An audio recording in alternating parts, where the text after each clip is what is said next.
Selamat pagi, salam sejahtera buat kita semua. Sebelum beribadah kita pagi ini, marilah kita berdoa di dalam hati kita masing-masing. Kita berdoa.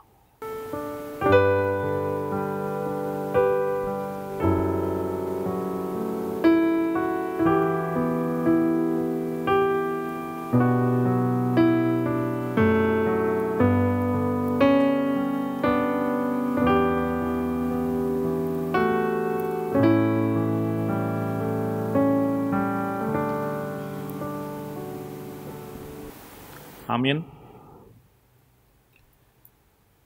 Shalom dan selamat hari Minggu bagi kita semua. Selamat memasuki persekutuan dengan Tuhan melalui ibadah kita hari ini.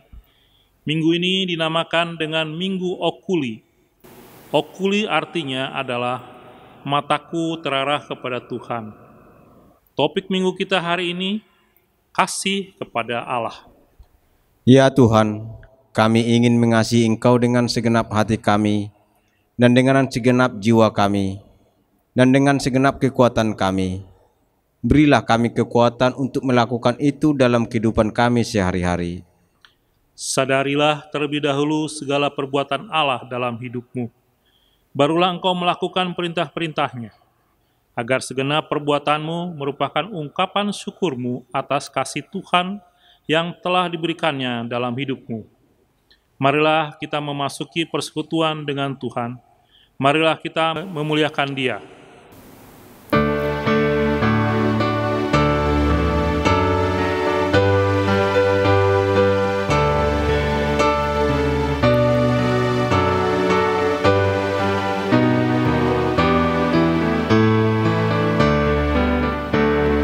Suci, suci, suci, Tuhan Maha Kuasa.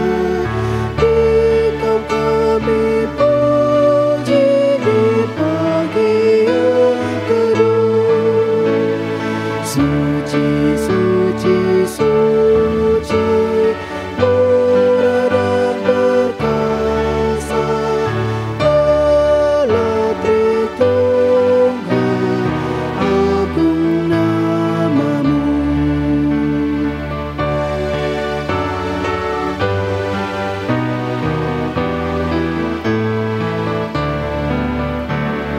Suci, suci, suci, Kau kudus tersungkur di depan tatamu memberi mahkotanya.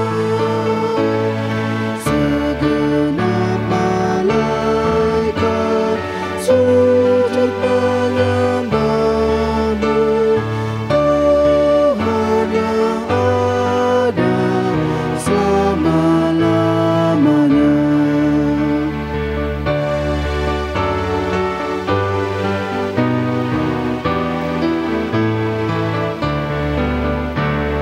Suci, suci, suci, walau tersembunyi, walau yang berdosa tak nampak wajahmu, Kau tetap yang suci, tiada terimbangi. Kau Maha Kuasa, murni kasih-Mu.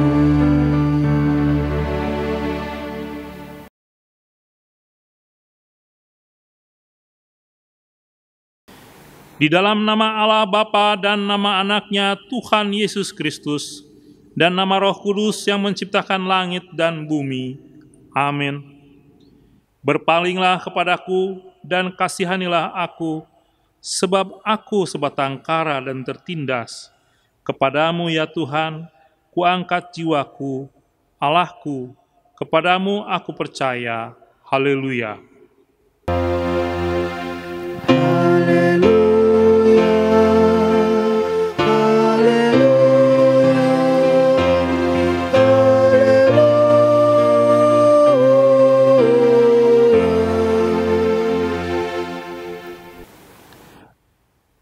Marilah kita berdoa. Bapa kami yang di sorga, Bapa yang maha pengasih bagi umat manusia, Engkau memberikan anak-Mu yang tunggal itu untuk memikul semua dosa kami sampai di kayu salib. Kuatkanlah hati kami, supaya kami yakin akan keampunan segala dosa kami melalui curahan darah anak-Mu, agar kami benar-benar yakin bahwa kami telah Engkau sucikan dan Engkau tebus dengan harga yang mahal, agar kami dapat memuliakan Engkau dengan segenap hati, segenap jiwa, dan segenap kekuatan kami, dan agar kami dapat mengasihi sesama kami manusia, sebagaimana Engkau telah menyatakan kasih-Mu kepada kami. Di dalam nama anak-Mu, Tuhan Yesus Kristus, Tuhan kami berdoa. Amin.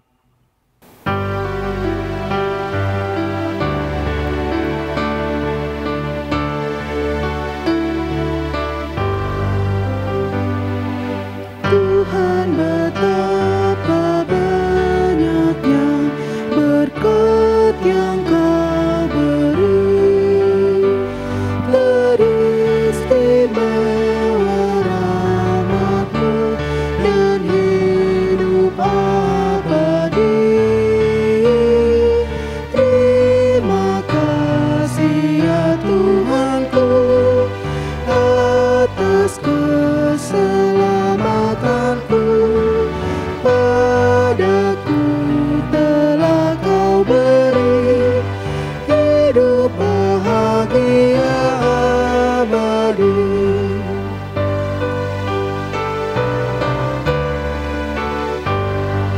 Setiap hari rahmat-Mu tiada putusnya. Hendak ku puji nama-Mu tetap selamanya. Terima kasih ya Tuhanku atas keselamatanku. Padaku telah Kau beri hidup bahagia abadi.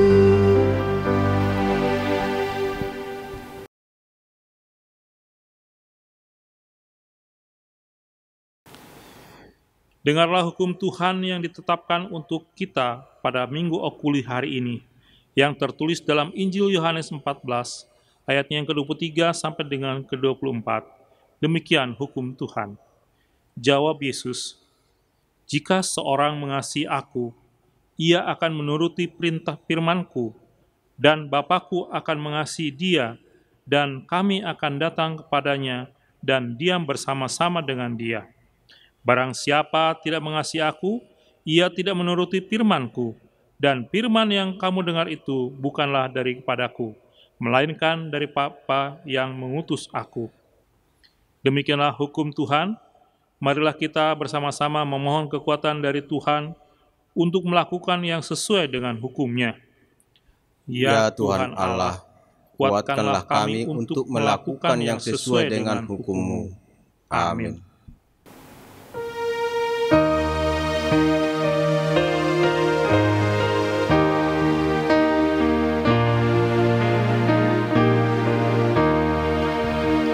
Suara-Mu ku dengar memanggil diriku, supaya ku di Golgota dibasuh darah-Mu.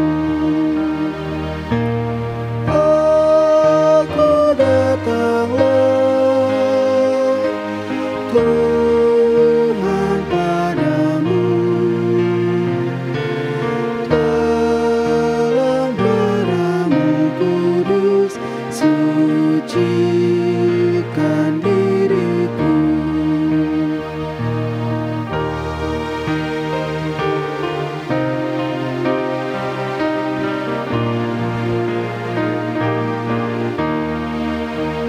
Kau panggil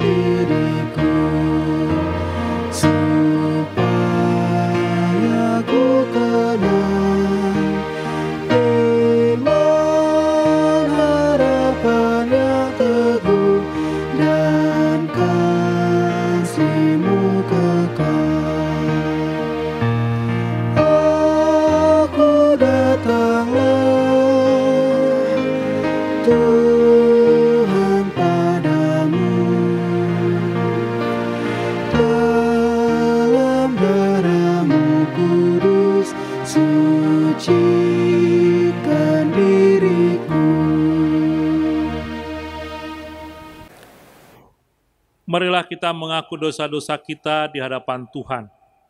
Marilah kita berdoa. Ya Allah Bapa kami yang pengasih, kami bersyukur kepadamu karena Engkau berkenan mengutus anak-Mu, Tuhan Yesus Kristus, agar melalui pengorbanan darahnya, hidup kami dibersihkan dari segala dosa dan cela. Tuhan memberikan pengampunan dan penebusan dosa bagi kami, bukan ketika kami sudah bertobat, namun jauh sebelum itu, yaitu ketika kami masih hidup di dalam dosa, sehingga kami selamat bukan karena yang kami lakukan, melainkan semata-mata karena kemurahan Tuhan belaka. Sebagai ungkapan syukur kami atas penebusan itulah, Tuhan memanggil kami untuk bertobat dan mengasihi Tuhan dengan segenap hati, jiwa, dan kekuatan kami. Tuhan meminta agar apapun yang kami lakukan, kami melakukannya dengan kesadaran penuh bahwa Tuhan telah terlebih dahulu melakukannya kepada kami. Namun kenyataannya, kami belum mampu mencintai Tuhan dengan segenap hati, jiwa, dan kekuatan kami. Bahkan kebaikan-kebaikan kami pun tanpa sadar sering kami lakukan untuk memiutangi Tuhan. Kami masih tergoda melakukan sesuatu kebaikan, agar pada saatnya nanti Tuhan membalaskannya kepada kami. Merenungkan semuanya itu, kami sungguh malu di hadapan-Mu, ya Tuhan, dan kami datang ke hadapan-Mu untuk memohon belas kasihan Tuhan. Kasihanilah kami umat-Mu yang berdosa ini.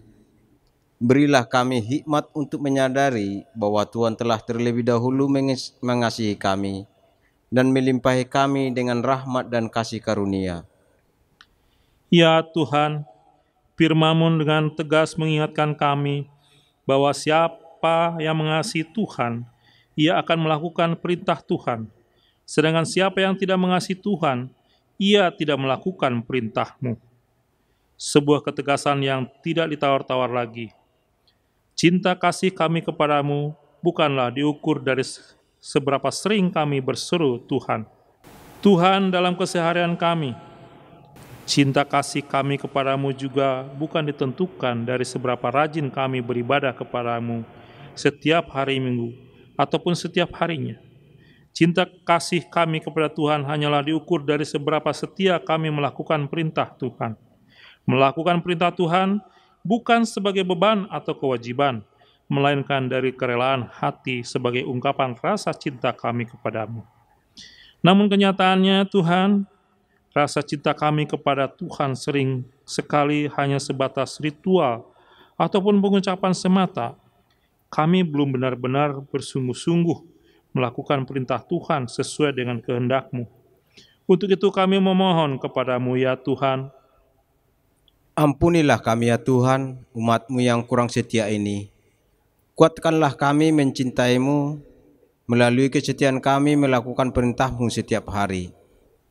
Ya Tuhan Allah, Bapa kami yang Maha Kuasa dan Pengasih, Engkau tidak berkenan kepada kematian orang fasik, melainkan Tuhan berkenan kepada pertobatan orang fasik dari kelakuannya ke jalan yang benar, supaya ia hidup.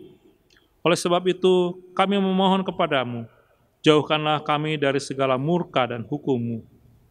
Ampunilah dosa dan kejahatan kami, agar kami beroleh hidup di dalam kasih-Mu. Karuniakanlah kami kekuatan, agar kami tetap kuat dan kokoh di dalam anak-Mu, Tuhan Yesus Kristus Tuhan kami. Amin.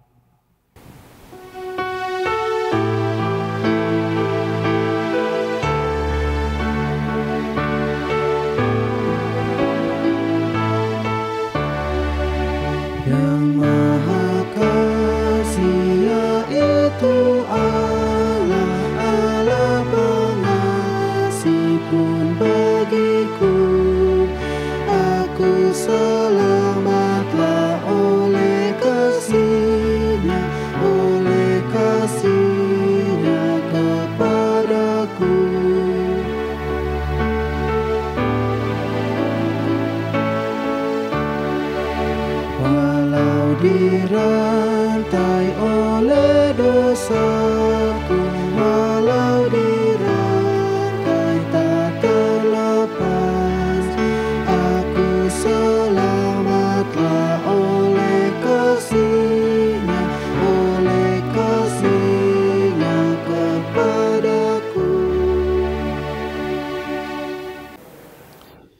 Dengarlah janji Tuhan tentang pengampunan dosa-dosa kita. Demikianlah firman Tuhan. Janganlah takut, sebab aku telah menebus engkau. Aku telah memanggil engkau dengan namamu, engkau ini kepunyaanku. Kemuliaan bagi Allah di tempat yang maha tinggi. Amin.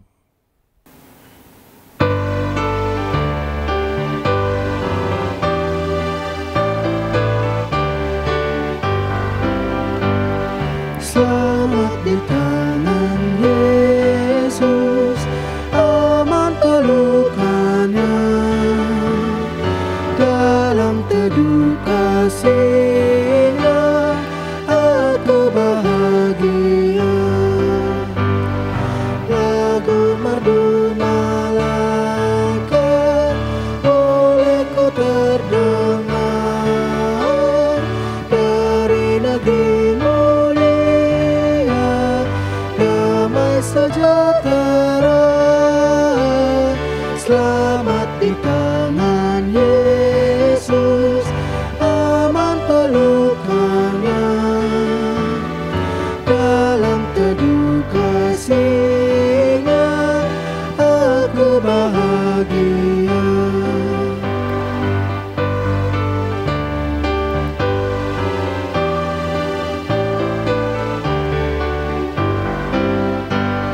Selamat di tangan Yesus, aku tentram penuh. Dosa pun dan cobaan jauh dari diriku. Duka, cemas dan bimbang, kuasanya tak tertahan. Goda dan air mata akan segera lenyap. Selamat di tangan Yesus, aman pelukannya. Dalam teduh kasih-Nya, aku bahagia.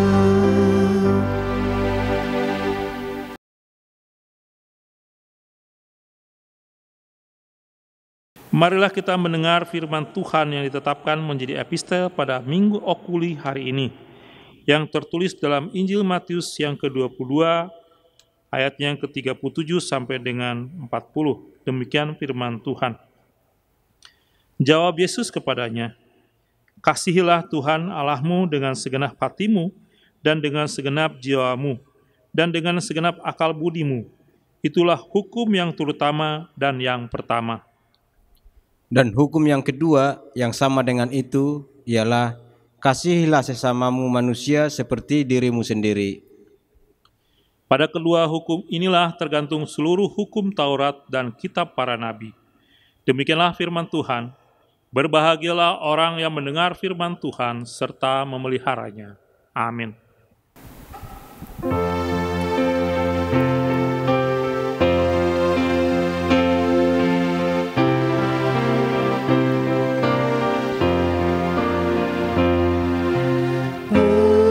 Yesus ku serahkan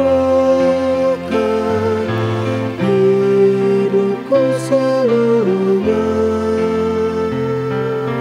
hati dan perbuatanku, pun waktuku miliknya. Bagi Yesus semuanya, waktuku miliknya. Bagi Yesus semuanya, pun waktuku miliknya.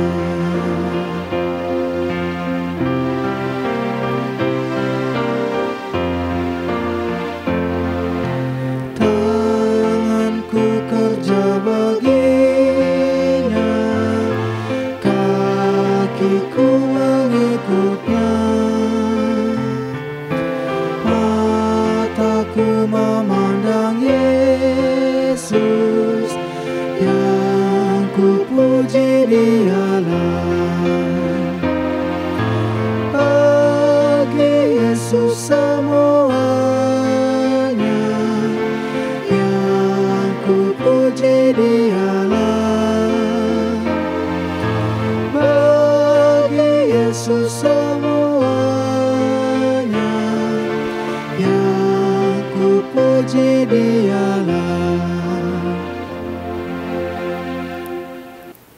Marilah kita bersama-sama mengaku iman kepercayaan kita sebagaimana teman-teman seiman di seluruh dunia. Marilah kita bersama-sama mengucapkannya. Aku percaya kepada Allah, Bapa yang Maha Kuasa, Khalik langit dan bumi. Aku percaya kepada Yesus Kristus, Anaknya yang tunggal Tuhan kita, yang dikandung daripada Roh Kudus, lahir dari anak darah Maria, yang menderita sengsara di bawah pemerintahan Pontius Pilatus, disalibkan, mati dan dikuburkan, yang turun ke dalam kerajaan maut. Pada hari yang ketiga, bangkit pula dari antara orang mati, naik ke surga, duduk di sebelah kanan Allah, Bapa yang Maha Kuasa. Dari sana akan datang kelak untuk menghakimi orang yang hidup dan yang mati.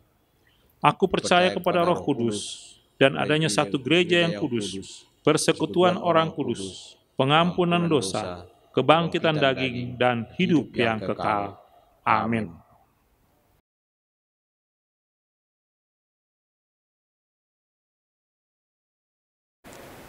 Warta di AKBP Jatimurni, Minggu Okuli, 7 Maret 2021. Yang pertama, nama minggu. Nama minggu kita hari ini, Minggu Okuli. Okuli artinya mataku terarah kepada Tuhan. Topik minggu kita hari ini, kasih kepada Allah. Yang kedua, perpuluhan. Hari ini, Minggu tanggal 7 Maret 2021, kita akan menyerahkan perpuluhan atau persembahan ucapan syukur kita kepada Tuhan. Sebagai bentuk terima kasih kita atas berkat Tuhan yang telah kita terima selama 1 bulan, yang telah berjalan bersama dengan keluarga. Marilah kita menyerahkan perpuluhan tersebut dengan hati sukacita dan dalam kasih kepada Allah. Yang ketiga, live streaming doa dan pujian. Penggalangan dana Distrik 19 Bekasi. Hari Kamis yang akan datang, tanggal 11 Maret 2021, Distrik 19 Bekasi akan mengadakan doa dan pujian secara live streaming dalam rangka penggalangan dana untuk A. Program Tanggap Bencana Banjir Distrik 19 Bekasi. B. Dana pensiun HKBP. C. Operasional listrik atau membangun media center Distrik 19 Bekasi. Acara live streaming doa dan pujian tersebut akan dilaksanakan mulai pukul 16 WIB bertempat di HKBP Jati Sampurna dengan dimeriahkan oleh artis selangit. Melalui warta ini, Pareses Distrik 19 Bekasi mengajak seluruh jemaat untuk berpartisipasi mengikuti ibadah doa dan pujian tersebut melalui link YouTube yang akan dikirim ke WA grup masing-masing WIK, dan juga mengajak jemaat berpartisipasi membantu dalam dana rekening Distrik 19 Bekasi di Bank BNI dengan nomor 02850-26513 atas nama HKBP Distrik 19 Bekasi. Marilah kita doakan dan dukung agar acara tersebut sukses dan berjalan dengan lancar. Yang keempat, jemaat yang sakit. Gereja mengajak seluruh jemaat untuk mendoakan saudara kita yang sedang sakit. Inang Nyonya Raja Guguk, Boru Toga Torop, Jemaat WIK Yerusalem. Kiranya Tuhan memberikan kekuatan dan juga kesembuhan bagi saudara kita yang sedang sakit. Amin. 5. Ucapan selamat ulang tahun. Parhalado dan seluruh jemaat HKP Jatimurni mengucapkan selamat ulang tahun dan ulang tahun perkawinan kepada jemaat yang berulang tahun dari tanggal 8 sampai 14 Maret 2021. Nama-nama yang berulang tahun dapat kita lihat di warta jemaat yang dikirim ke grup WA WIK masing-masing. Demikianlah warta jemaat di gereja kita minggu ini. Kiranya Tuhan memberkati pelayanan dan persembahan di gerejanya. Amin.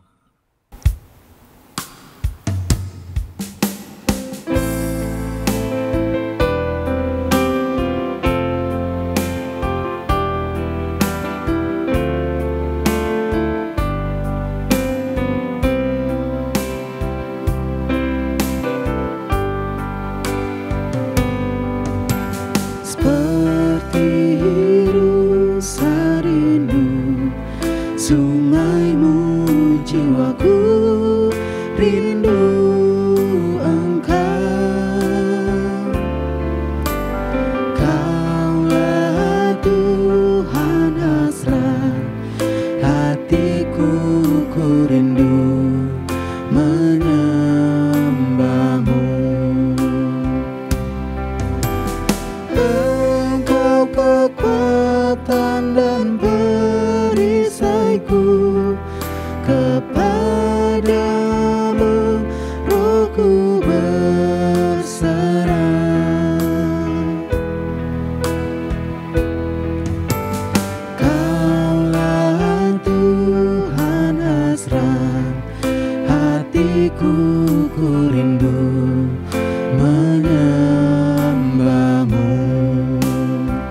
bagiku. Kau segalanya bagiku.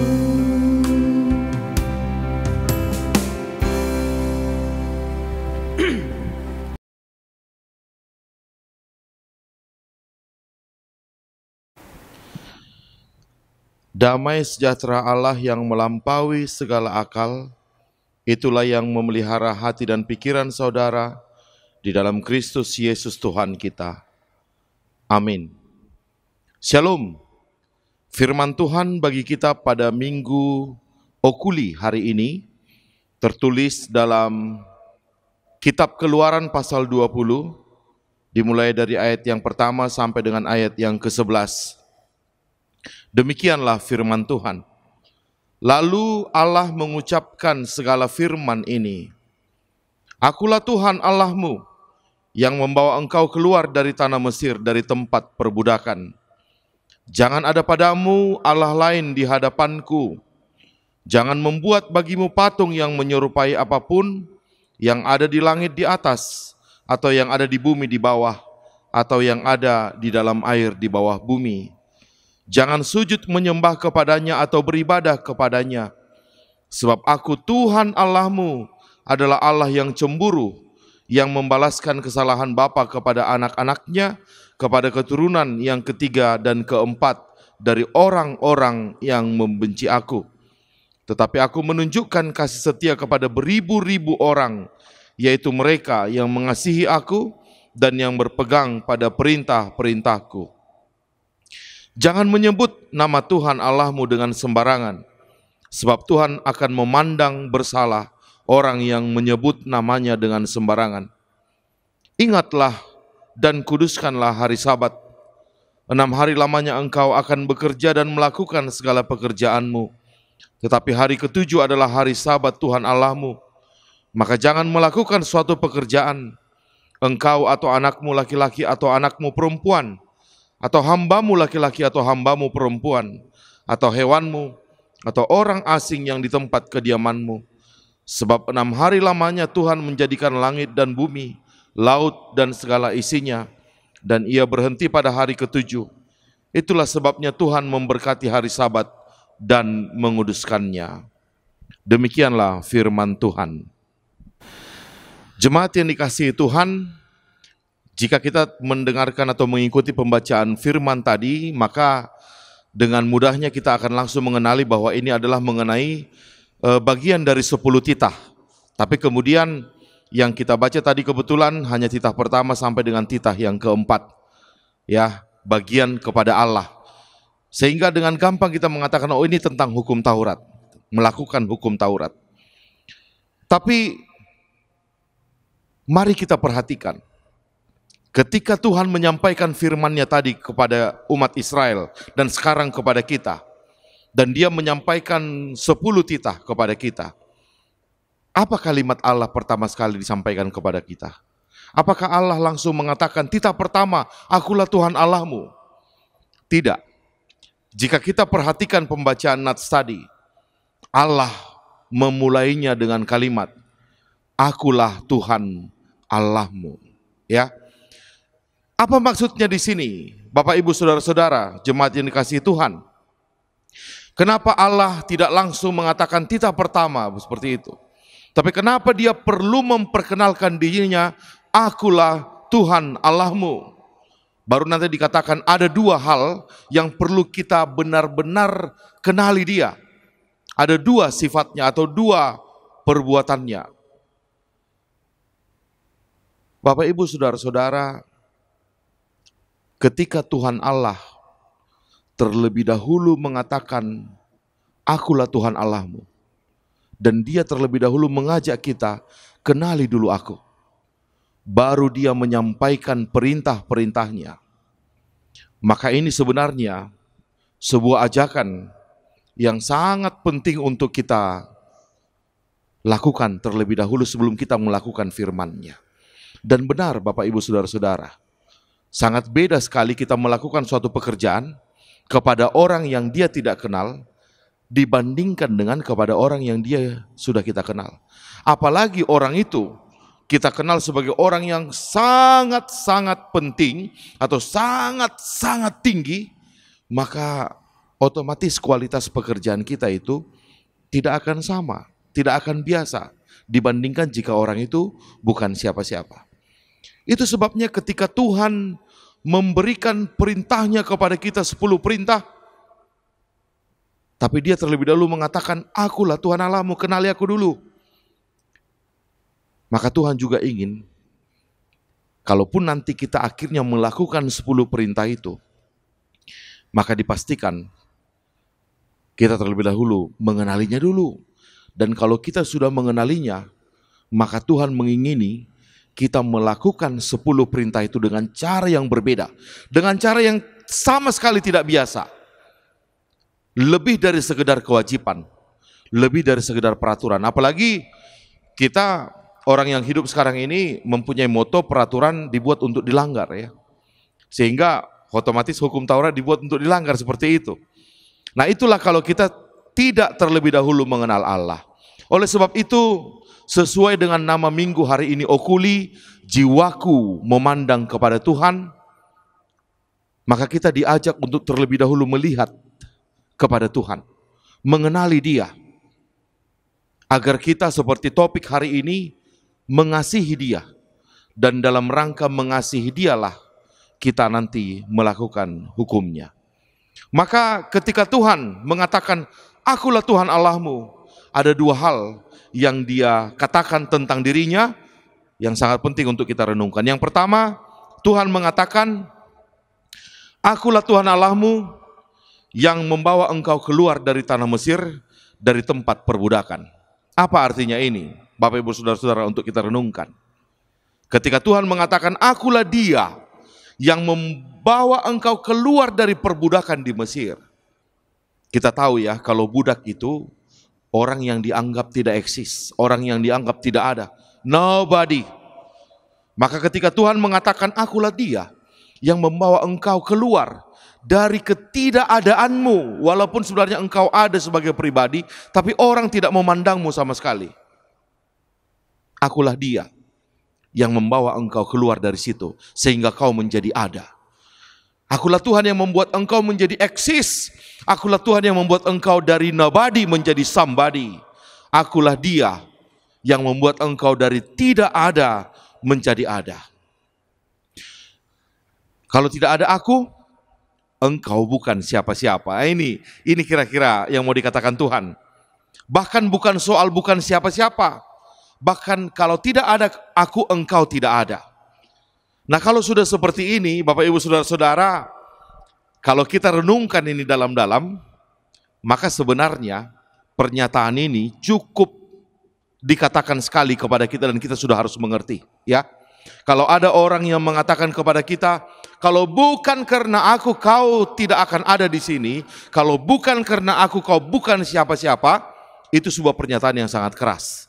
Dan pastikan kita hanya mendengarkan itu sekali dari dia, kita sudah harus langsung mengerti.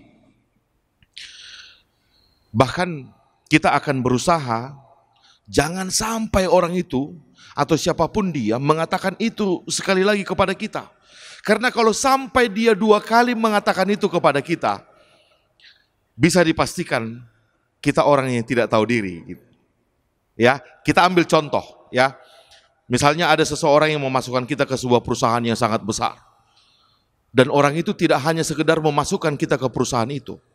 Dia bahkan juga membuat kita eksis di perusahaan itu. Sehingga kita memiliki jabatan yang sangat penting. Dan kalau tidak ada dia, maka memang kita tidak akan menjadi siapa-siapa. Terutama di perusahaan itu. Maka kita pastikan, cukup sekali saja dia mengatakan kepada kita, akulah yang membuat engkau di sini. Begitu dia katakan itu, sebenarnya kita sudah harus merinding, ya. Bulu roma kita sudah langsung berdiri, dan kita pastikan jangan sampai dia mengatakan itu sekali lagi kepada kita. Kita sudah harus tahu bahwa dialah memang yang membuat kita seperti ini. Ya, ini penting sekali untuk kita renungkan. Atau ketika seorang ibu, orang tua, ya, mengatakan kepada kita, audo inong muda, molodang ado ko di portibion. Wah, ini sebenarnya kita sudah harus tahu itu. Dan jangan sampai ibu kita mengatakan itu. Kalau sampai ibu kita mengatakan itu, berarti ada sesuatu yang tidak beres. Maka ketika Tuhan mengatakan kepada kita, akulah Tuhan Allahmu yang membawa engkau keluar dari perbudakan Mesir. Ya, ini cukup sekali Tuhan mengatakan, kita sudah harus mengerti. Jangan sampai Tuhan mengatakan itu lagi. Dan ketika dia mengatakan ini, ketika orang tua kita misalnya mengatakan ini, orang tua kita hendak memastikan bahwa kita tahu diri. Siapa dia, orang tua kita, dan siapa kita. Tanpa dia, kita tidak akan ada apa-apanya. Maka, mari kita alihkan lagi. Kalau kita yang menjadi orang tua, ketika kita sudah mengatakan itu kepada anak kita, kalau tidak ada kami, nak, kau tidak ada apa-apanya. Ya, dan ketika anak tidak lagi mendengarkan omongan kita sebagai orang tua yang sudah membuat dia dari tidak ada apa-apanya menjadi ada, sangat menyakitkan sekali. Nah, inilah yang mau dikatakan oleh orang tua, oleh Tuhan kepada kita. Akulah Tuhan Allahmu. Akulah Dia yang membuat kau dari tidak ada apa-apanya menjadi ada, dari nobody menjadi somebody, dari tidak eksis menjadi eksis. Maka mari kita pastikan, sangat menyakitkan jika Tuhan sudah berkata itu, kita tidak peduli sama sekali dan kita tidak mendengarkan omongannya. Itu sebabnya Tuhan terlebih dahulu mengatakan siapa dia, baru dia memberikan perintahnya. Dan mungkin ini kalau kita manusia yang membuat seperti itu sudah sakit dulu sebenarnya kita. Audo inong muda. Baik. Urup yang gimi, kalau begitu, ini sebenarnya sudah ada masalah ini. Ya, tanpa dikatakan pun kita sudah harus melakukan perintahnya. Itu sebabnya pengarang lagu mengatakan, Burjuni dainangi, dang boy tarbalosau. Kalaupun dia melakukan perintahnya, itu pun bukan dalam rangka membalas orang tuanya, tapi itu hanya dalam bentuk ucapan syukur kepada orang tuanya. Mengingat semua perlakuannya. Nah, itulah yang Tuhan mau kita renungkan. Kalaupun nanti kita melakukan perintahnya, kita sadar dulu dan mengenali siapa dia dalam hidup kita. Sehingga kita melakukan perintahnya. Bukan dalam rangka memiutangi Tuhan. Atau membuat Tuhan merasa berutang kepada kita. Sehingga kita nanti bisa menuntut dia karena kita sudah melakukan perintahnya. Bukan. Kita melakukan perintahnya. Kalau kita sudah terlebih dahulu kenal siapa dia. Itu betul-betul sebagai ucapan syukur kita kepadanya. Itulah yang pertama yang mau Tuhan kenalkan kepada kita tentang dirinya. Yang kedua, Tuhan juga mengenalkan dirinya kepada kita sebagai Allah yang cemburu. Kalau kita lihat tadi di ayat yang kelima. Aku adalah Allah yang cemburu. Bapak ibu saudara-saudara, mari kita bedakan cemburu dengan iri hati ya. Kalau cemburu, orang yang cemburu itu orang yang mengingini miliknya sendiri. Kalau orang yang iri hati itu mengingini milik orang lain. Maka ketika Tuhan memperkenalkan dirinya sebagai Allah yang cemburu, sebenarnya Tuhan mau menegaskan kepada kita bahwa dia adalah Allah yang sangat mengingini miliknya sendiri. Dia tidak berbicara tentang orang lain yang bukan miliknya atau benda yang bukan miliknya, bukan. Dia berbicara kepada kita ketika dia mengatakan aku adalah Allah yang cemburu. Dia ingin kita mengerti bahwa dia sangat-sangat mengingini kita. Karena kita adalah miliknya. Nah, mari kita renungkan perkataan ini dengan lebih dalam lagi. Siapa yang cemburu kepada siapa? Katakanlah ketika ada seorang suami yang sangat ganteng, sangat baik, sangat terpandang di antara masyarakat, pekerjaannya pun bagus, pendapatannya bagus, dia dihormati oleh anak-anaknya, dia dikagumi oleh banyak orang, sementara di saat yang bersamaan istrinya, katakanlah dalam tanda kutip ya, katakanlah jelek, tidak punya kelebihan, jorok. Nah, siapa yang cemburu kepada siapa? Maka dengan gampangnya kita mengatakan, si istrilah yang harus cemburu, yang cemburuan kepada suaminya. Atau kebalikannya pun misalnya ini si istri yang terpandang, Si istri yang sangat cantik, si istri yang beken, si istri yang pekerjaannya sangat bagus, si istri yang menafkahi keluarga, sementara suaminya sangat ya sama sekali tidak ada yang dibanggakan. Siapa yang seharusnya cemburu? Kalau di kasus pertama tadi, istri yang harus cemburu kepada suami. Kalau di kasus kedua, suami yang harus cemburuan kepada istri. Artinya yang di bawah yang harus cemburu kepada yang di atas. Tapi bagaimana kalau ternyata terbalik? Ternyata dalam kasus suami yang terpandang, dia yang cemburuan kepada istrinya yang jelek dan tidak ada apa-apanya. Atau dalam kasus istri yang terpandang, sedangkan suami tidak ada apa-apanya. Si istri yang malah cemburuan dan merasa ini suamiku, dia milikku. Ya, bagaimana kita memahami ini? Maka jika kita adalah istri yang tidak ada apa-apanya itu, apakah kita akan merasa terbeban dengan sikap suami kita yang merasa dia sangat memiliki kita, sehingga dia cemburu tentang kita? Tidak, malah kita akan merasa sangat tersanjung dan kita akan merasa sangat-sangat beruntung punya suami yang seperti itu. Loh, kok tanpa dia aku tidak ada apa-apanya, aku yang hancur kalau dia tidak ada. Kok malah sekarang jadi dia yang sangat menunjukkan bahwa dia memiliki diriku. Ya, ini mari kita pahami, ini malah Tuhan yang cemburuan kepada kita. Sebenarnya siapa yang akan hancur kalau dia tidak ada? Manusia yang akan hancur kalau Tuhan tidak ada. Ada seorang suami yang tukang selingkuh.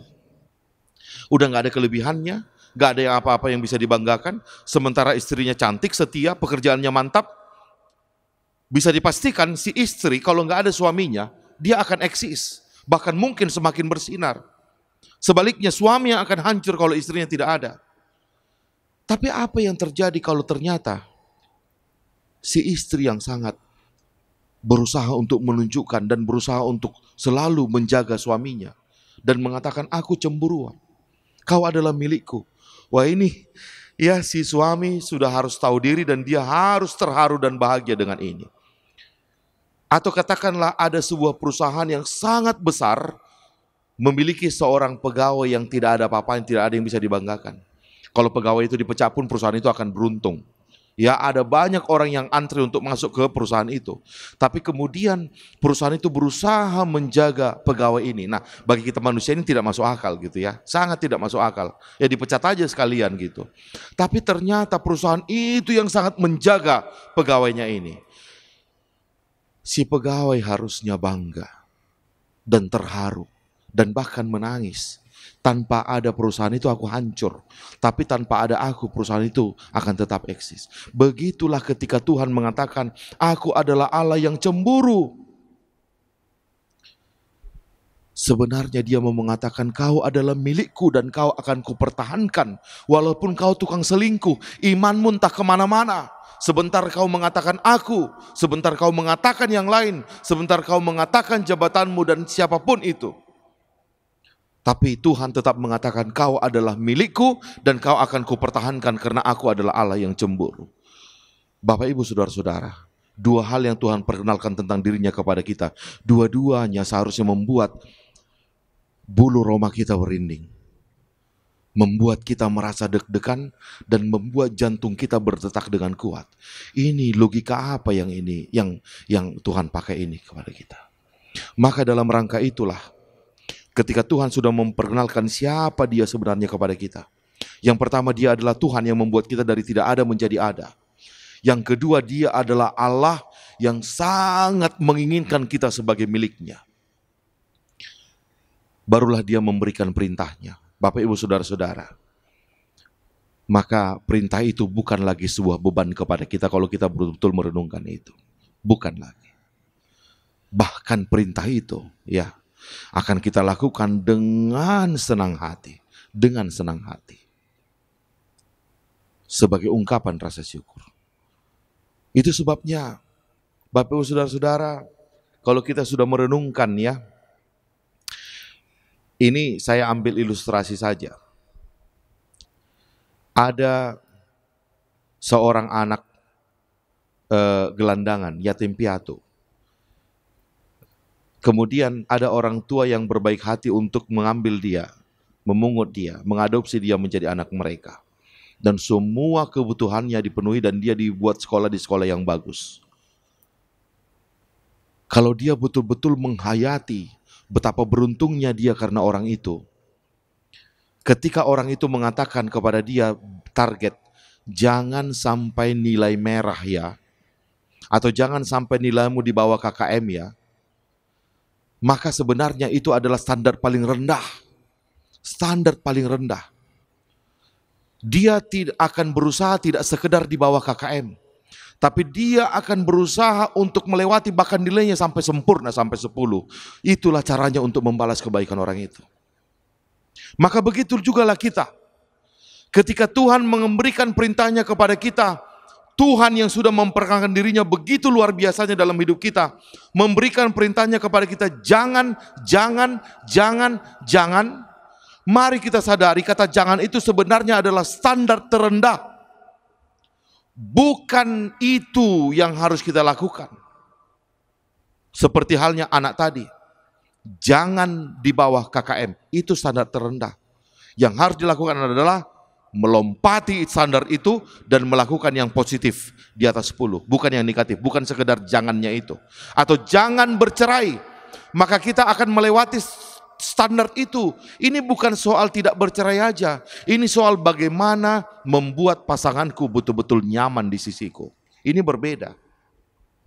Maka mari kita lihat dengan perenungan itu, mari kita melihat titah Tuhan, perintah Tuhan. Titah pertama dan kedua, Tuhan mengatakan, jangan ada padamu Allah lain di hadapanku. Ya, oke. Kalau kita tidak mengenal siapa dia kepada kita, kita hanya sekedar yang penting gak ada yang lain ya.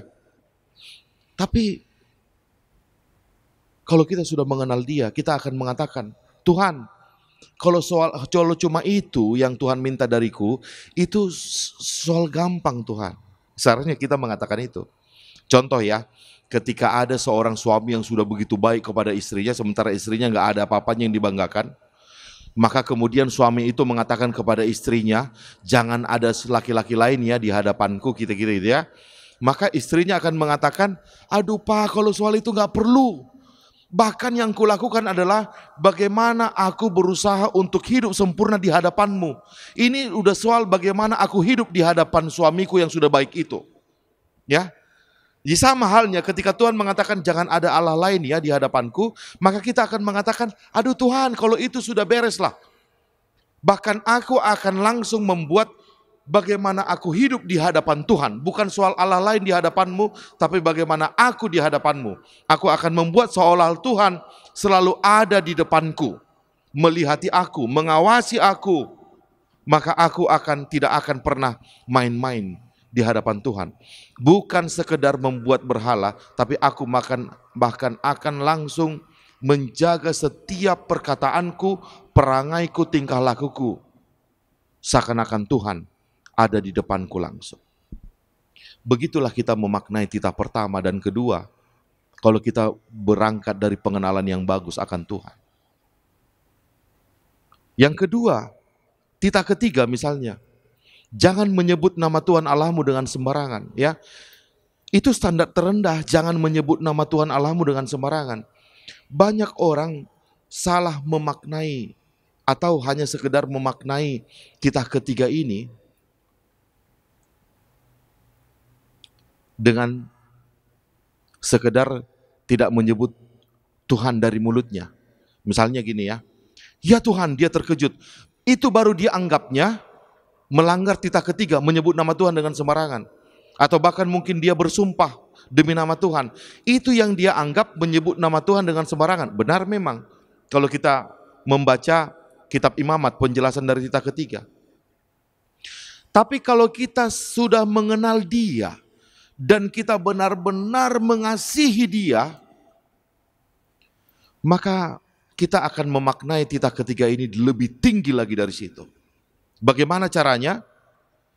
Kita akan langsung menyadari bahwa nama Tuhan itu bukan sekedar lagi yang terucap dari mulut kita, tapi sudah diri kita sendiri. Bapak Ibu Saudara-saudara, Saya mau mengambil sebuah cerita tentang jam tangan Rolex. Ada seorang yang menciptakan jam tangan Rolex untuk membuat sebuah standar yang sangat tinggi. Kalau orang memakai jam tangan Rolex itu jaminan mutu.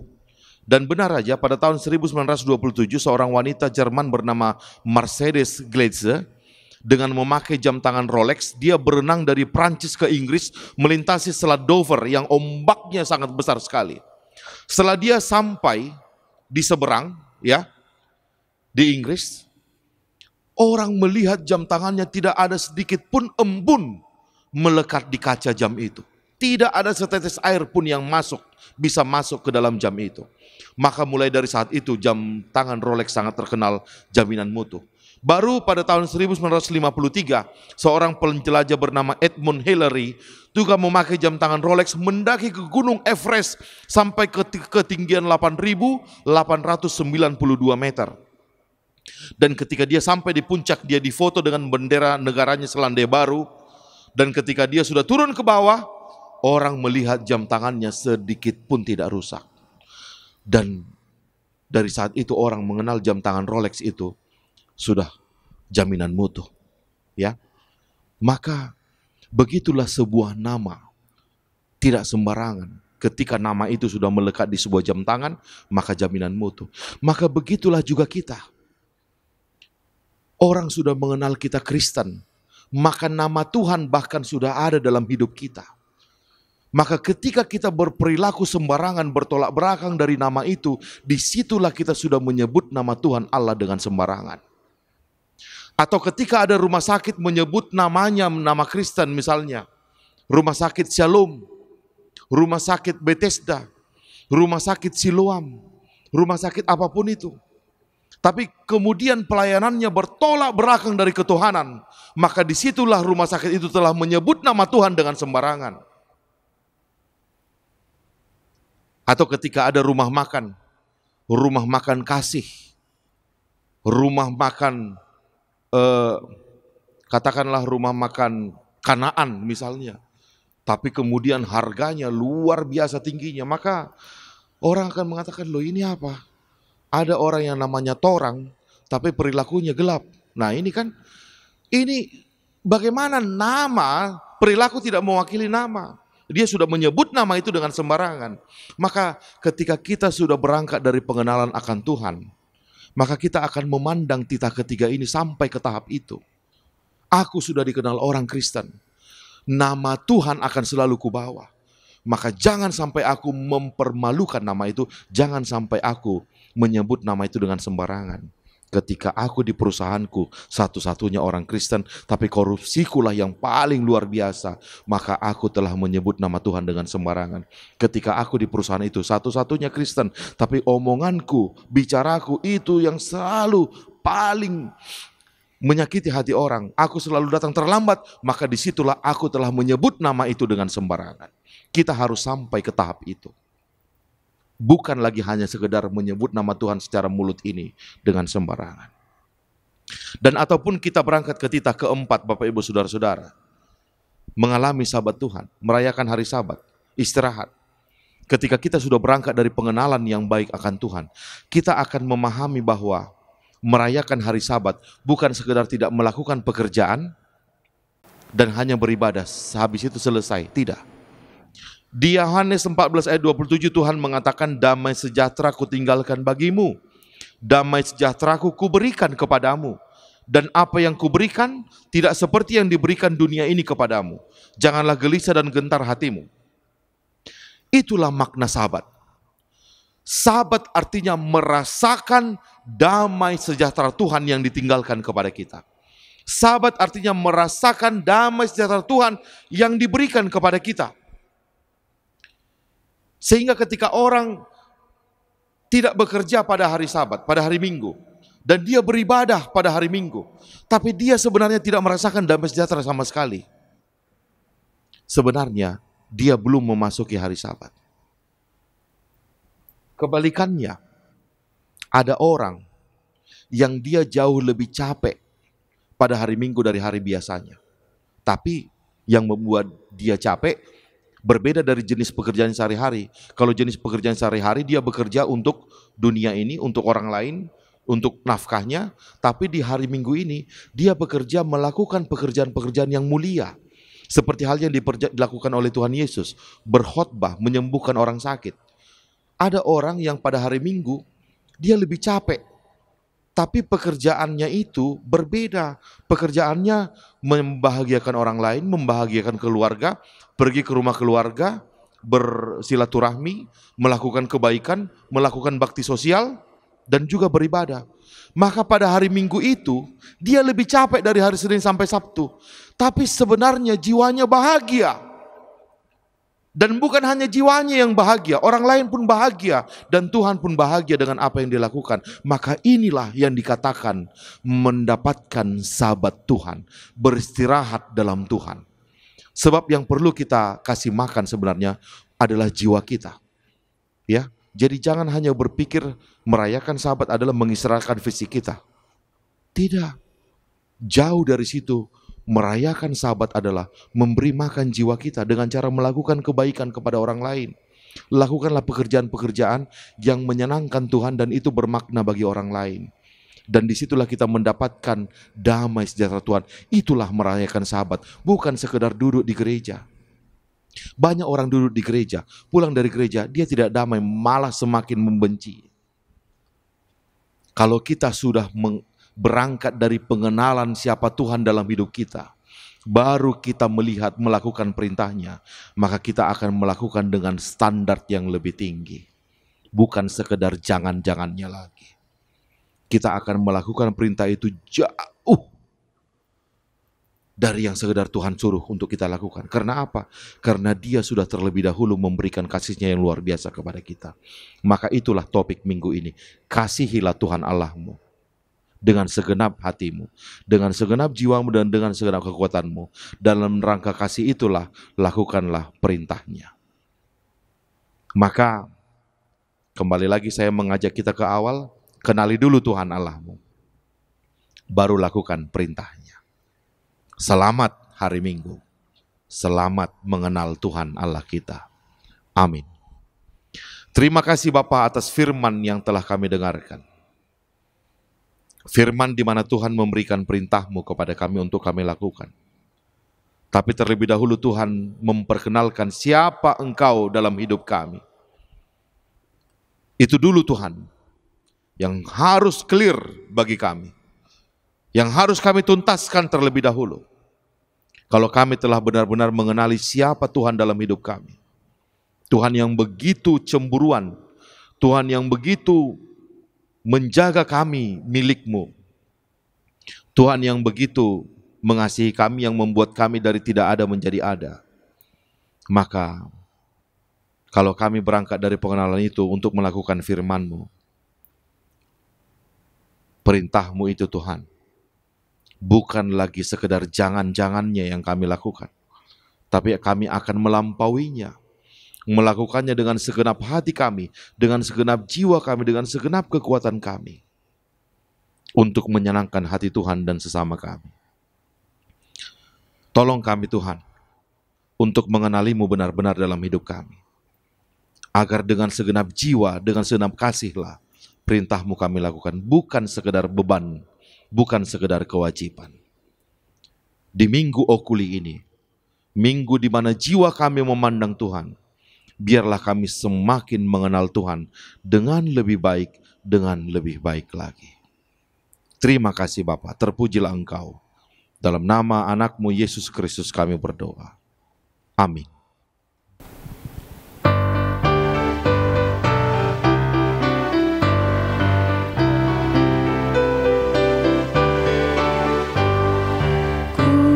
Berjalan dengan juru selamatku di lembah berbunga dan berair sejuk.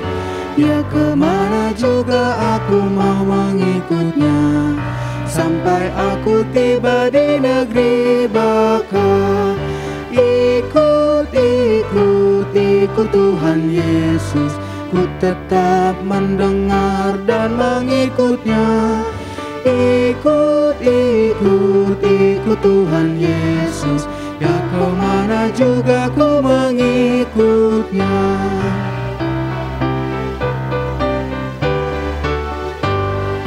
Bersama juru selamat hatiku teguh, di lembah dan bukit yang perlu ku tempuh. Tuhanku membimbing aku pada jalannya, yang menuju rumah Allah yang bakal. Ikut, ikut, ikut Tuhan Yesus, ku tetap mendengar dan mengikutnya. Ikut, ikut, ikut Tuhan Yesus, ya kemana juga ku mengikutnya. Jemaat yang dikasihi Tuhan, tibalah saatnya bagi kita untuk menyerahkan perpuluhan atau persembahan syukur kita atas kasih Tuhan yang telah Dia limpahkan dalam kehidupan kita bersama dengan keluarga selama 1 bulan yang telah berjalan. Marilah kita memberikan persembahan ini dalam pengenalan akan kasih Tuhan dalam hidup kita. Dan marilah kita memberikannya dengan penuh sukacita sambil menyanyikan lagu Hati Sebagai Hamba.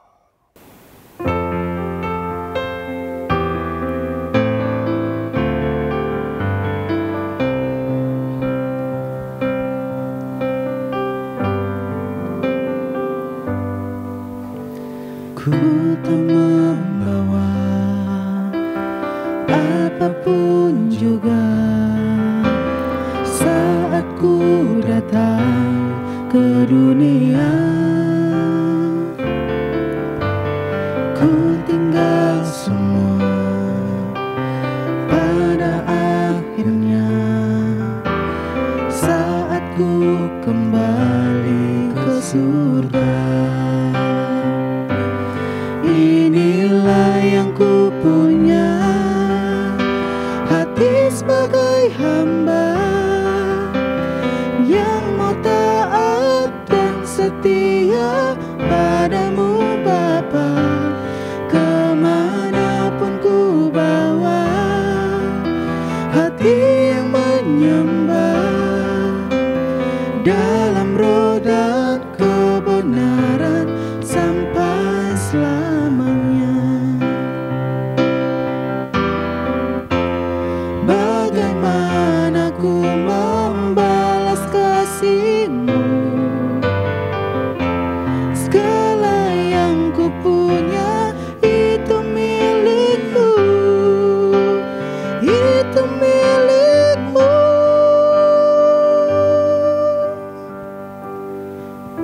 Inilah yang ku punya, hati sebagai hamba yang mau taat dan setia padamu Bapa.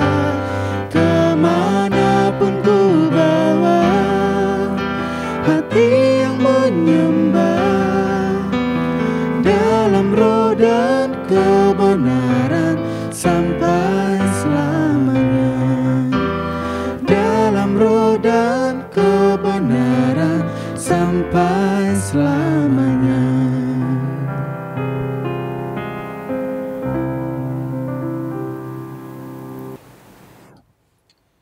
Marilah kita menyerahkan persembahan kita kepada Tuhan.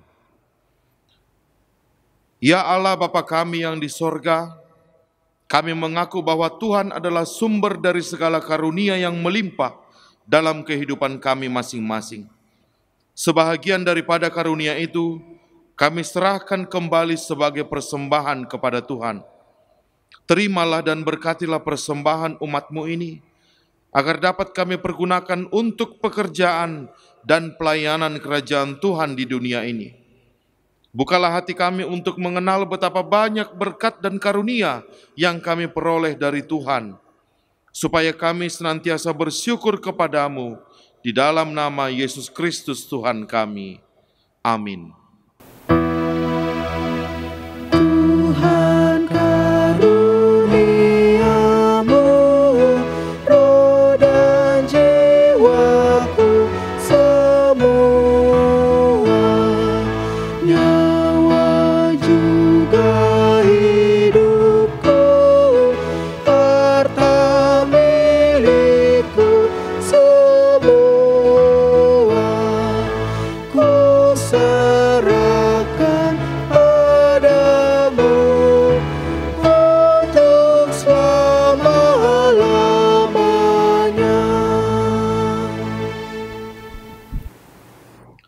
Bapa kami yang di sorga, dikuduskanlah namamu, datanglah kerajaanmu, jadilah kehendakmu di bumi seperti di sorga. Berikanlah kami pada hari ini makanan kami yang secukupnya, dan ampunilah kami akan kesalahan kami, seperti kami juga telah mengampuni orang yang bersalah kepada kami. Dan janganlah membawa kami ke dalam pencobaan, tetapi lepaskanlah kami daripada yang jahat. Karena Engkau punya kerajaan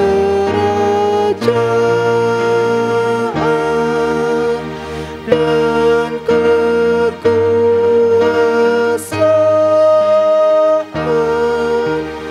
dan kemuliaan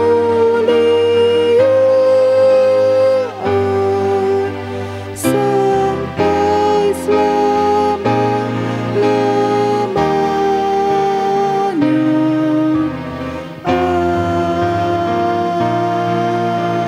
Amin. Terimalah berkat Tuhan. Tuhan memberkati engkau dan melindungi engkau. Tuhan menyinari engkau dengan wajah-Nya dan memberi engkau kasih karunia. Tuhan menghadapkan wajah-Nya kepadamu dan memberi engkau damai sejahtera. Amin. Amin.